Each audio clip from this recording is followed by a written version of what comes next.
What if God released the money tonight? What if the bill was paid, the debt was lifted, and the pressure you have been carrying was suddenly gone?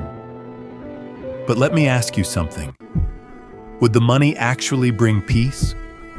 Or would it reveal what fear has been hiding? Because sometimes, the answer we are praying for is not the first thing God touches. Sometimes He touches the place in us that has been waiting for the answer just to feel safe again. This is not a message about getting rich, and this is not a formula to force God's hand. God is not an ATM, He is a Father. And a good father does not only care about what he gives, he cares about what the gift will do to the person receiving it. So today, I want to talk about 5 places God may search before He releases the money. And the last one may be the deepest, because it reveals whether we still want God or only what God can give us. The first place God may search is the motive behind the money prayer. Now be honest with yourself. Maybe you want to pay your bills. Maybe you want to get out of debt. Maybe you want to provide for your family. Maybe you are tired of smiling in front of people, while privately wondering how everything is going to work out. Those desires are not wrong. God is a provider. He sees the pressure. He sees the late nights. He sees the quiet fear you do not always know how to explain. But God also sees deeper than the request. The question is not only, Lord, will you provide? The question is also, Lord, why do I want this so badly? Do I want money because I trust God as my provider? Or because I am terrified of being seen as a failure? Do I want increase so I can steward more faithfully? Or so I can finally prove people wrong? Do I want financial peace because I want to honor God? Or because I believe money will finally make me feel safe? That is where prayer becomes very honest. Because a prayer can sound spiritual on the outside and still be driven by fear on the inside. If fear is driving the prayer, money will not bring peace. If insecurity is driving the prayer, increase will not make you whole. If comparison is driving the prayer, even the blessing will feel too small. That is why God may not only ask, "What do you want?" Sometimes He asks, "Why do you want it?" James 4 reminds us that it is possible to ask from the wrong place. That does not mean every financial prayer is wrong. It means God cares about the heart behind the request. So when God reveals the hidden motive, do not run from it. Bring it to Him. You can say, "Lord, I still need provision, but heal the fear beneath my request. Heal the pride beneath my desire. Heal the insecurity beneath my prayer." And if God is already touching something beneath your prayer, hold on to these words, "Lord, search my heart." Now, the second place God may search is stewardship. And I know this part can be uncomfortable, but stay with me. Sometimes we ask God for more, while avoiding what He has already placed in our hands. More is not always the next step. Sometimes faithfulness is. Luke 16 teaches that faithfulness in little things matters. So ask yourself honestly, how am I handling what God has already given me? Am I being honest with my money? Am I making decisions from wisdom or from pressure? Am I asking God to bless patterns I refuse to surrender? God sees the bills. He sees the debt. He sees the moment when you look at the numbers and feel your stomach tighten. But stewardship is not about having a lot. Stewardship is being faithful with whatever God has placed in your hands. Maybe the breakthrough does not begin with more money. Maybe it begins with honesty. Maybe it begins when you finally look at the account you have been afraid to open. Maybe it begins when you stop avoiding the budget. Maybe it begins when you stop spending to comfort a wound God wants to heal. Because money has a way of revealing things. It reveals what we trust, what we fear, what we value, and what we run to when we feel empty. Someone prayed for more income, and when it came, the bank account changed. But the pattern did not. The fear was still there. The impulse spending was still there. The pressure was still there. The blessing did not create peace. It exposed the place God had been trying to heal. So maybe the prayer is not only, Lord, give me more. Maybe the prayer is, Lord, make me faithful with now. The third place God may search is surrender. Can you surrender the way God chooses to provide? Because many of us say, Lord, provide. But deep down, what we really mean is, Lord, provide this way, through this job, through that door, through the timeline I already chose. And when God does not follow the picture in our mind, we call it silence. But what if God is answering, just not in the way we expected? You prayed for more money. God gave you the courage to change your habits. You prayed for breakthrough. God gave you the humility to ask for help. You prayed for provision. God gave you an instruction that did not look like provision at first. And because it did not look like money, you almost missed it.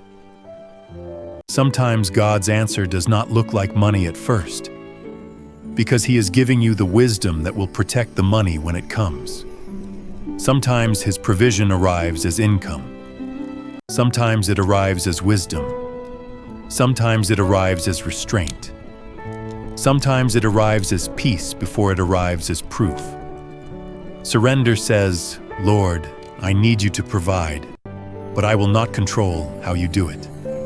Matthew 6 reminds us to seek God first, His kingdom first, His wisdom first, His way first, not money first, not panic first, not control first. When God is first, you can receive provision without worshiping it. You can work hard without making money your master. And you can ask for financial help without letting financial pressure become your Lord. The fourth place God may search is capacity. Can you carry the increase you are asking for? Because increase does not only change your bank account, it changes your options. It changes your pressure. It changes your temptations.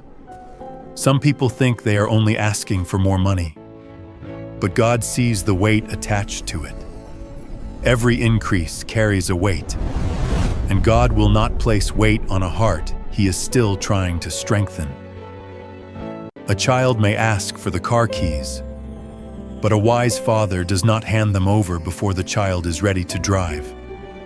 Not because the father is cruel, because the father is wise. In the same way, God may delay something not because He is withholding good, but because He is building strength.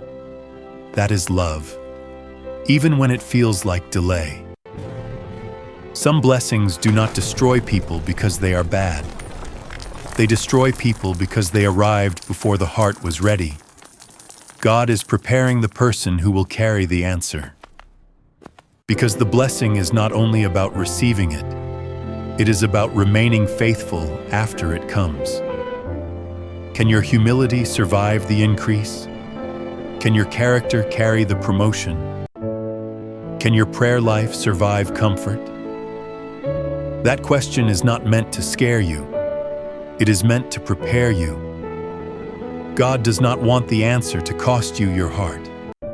He wants the blessing to become a testimony, not a trap. And now we come to the deepest one. This may be the part God wanted you to hear today. Has money quietly taken God's place in your heart? The danger is not always that you want money. The danger is when money becomes the thing you believe will finally make you okay. The provision becomes your peace. The bank account becomes your security. The promotion becomes your identity. And slowly, The blessing starts sitting in a seat only God should occupy. Not because money is evil, but because money makes a terrible God. It cannot save your soul. It cannot heal your deepest wound. It cannot give you lasting peace. It cannot replace the presence of God. Matthew 6 warns that the heart cannot serve both God and money as masters. That is why God searches the heart. He may ask, "If I release the money, will you still seek me? If I remove the pressure, will you still depend on me? If I bless you, will the blessing bring you closer or make you comfortable without me?" The test is not only whether you can believe God for provision. The test is whether you can still love God while you wait for it. Can you worship before the money comes? Can you say, "Lord, I need provision, but I need you more"? That is where freedom begins.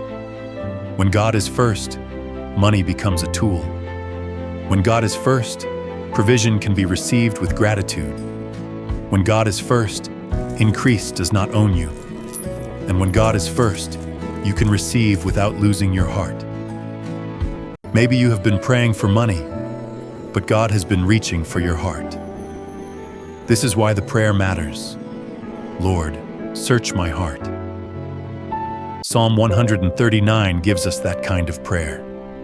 A prayer that says, "God, look deeper than my words. Show me what is happening inside me. Lead me back to your way." So before God releases the money, He may search more than your need.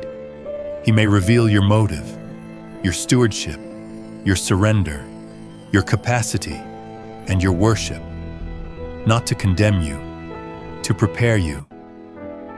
Because the greatest financial breakthrough is not just having more money.